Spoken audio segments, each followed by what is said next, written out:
Hello, my name is Reverend Dr. May Elise Cannon. Today is Wednesday, December 6th. It's day 61 since the Hamas attacks on South Israel. There's a lot happening this week at Churches for Middle East Peace. We have a lot of educational opportunities. I'm now in Michigan, meeting with denominational and church leaders. We have another church event tonight. Today we had a webinar on the rhetoric and peace building. Genocide, ethnic cleansing, and the power of precise terminology surrounding the bombing of Gaza. We met with academics and experts talking about how do we address the massive number of deaths that are happening in Gaza. Reports are indicating that more than 16,000 civilians have been killed in the Gaza Strip. And now experts are saying it's inaccurate to call this the war between Israel and Hamas. Instead, it should be called Israel's war on Gaza. And so I'd encourage you, that video will be available in the next couple of days, probably not till early next week. But we have another webinar coming up on Friday that focuses specifically on the United States complicity in the role that Israel is playing in the bombing of civilians in Gaza. The webinar on Friday about U.S. complicity will be led by Kyle Christophalo, our head of D.C. office. It will feature legal and policy experts, Craig Milkeber, Maria LaHood from the Center of Constitutional Rights, and the former State Department official Josh Paul. And the questions they're going to be answering are about what are the laws and requirements of U.S. arms and when we sell them to foreign governments, and how should we understand the consequences of the United States support for Israeli military actions that are happening and affecting Palestinian civilians in Gaza and also in the West Bank. And so I'd invite you to use those resources. Those are just two examples. Today we had another prayer gathering. It is heart-wrenching to see not only what's happening in Gaza, but the more we learn about the October 7th attacks, there is enough trauma and tragedy to go around. And we pray often that God would break our hearts for the things that break the heart of God. And the 1,200 Israeli deaths, the more than 16,000 Palestinian deaths. When are we going to say enough? And so Churches for Middle East Peace is calling for a ceasefire. We're asking you to do the same. Go on our website. If you have not already, we have a very easy place where you can go to take actions, and then it calls your member of Congress. And we're asking people to call your member of Congress every day of Advent. I wanted to spend a few minutes giving you a couple of updates. Just 24 minutes ago, NBC had the title on their website that Israel and Hamas's war.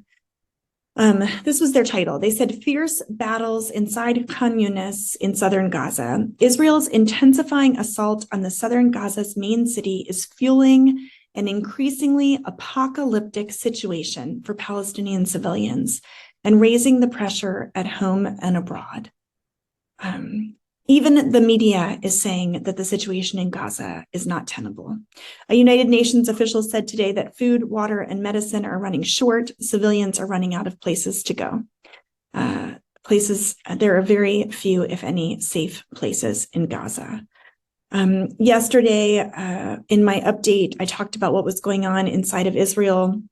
We heard also today that Israeli Prime Minister Benjamin Netanyahu insisted that the Israeli military must retain security control over the Strip after the war, even as he faces growing pressure internationally and at home. Families of those who had been held captive had a meeting with the war cabinet, and they said it was chaotic. It was supposed to be an off-the-record meeting. I read that there was media there. And the families are urging Netanyahu to prioritize the return of their loved ones. So some were families of those who still are being held captive, of which there are more than 100, and I believe the number is actually 140 are believed to still be held in Gaza.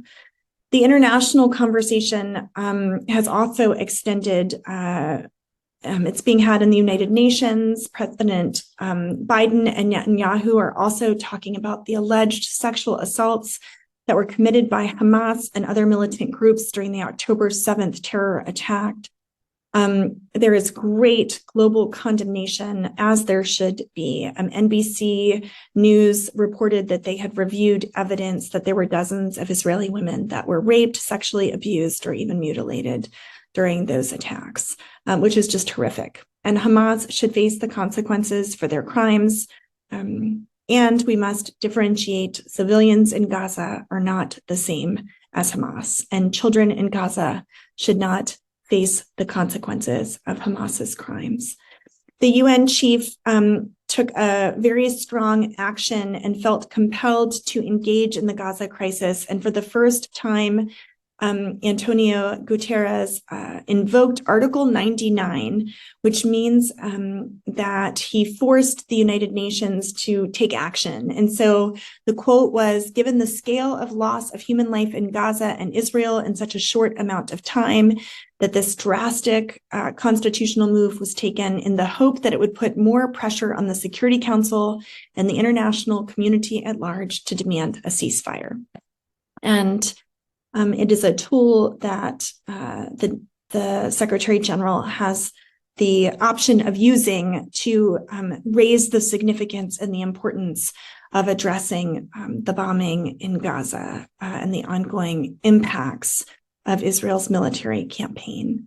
In that regard, I would invite you, if you're going to be in Washington, D.C. on Monday, we're having a Christmas ceasefire service at the New York Avenue Presbyterian Church. There will be a prayer and protest walk afterwards. That's at 6 o'clock on Monday. If you can't come to DC, that will be live streamed. You can register on our website.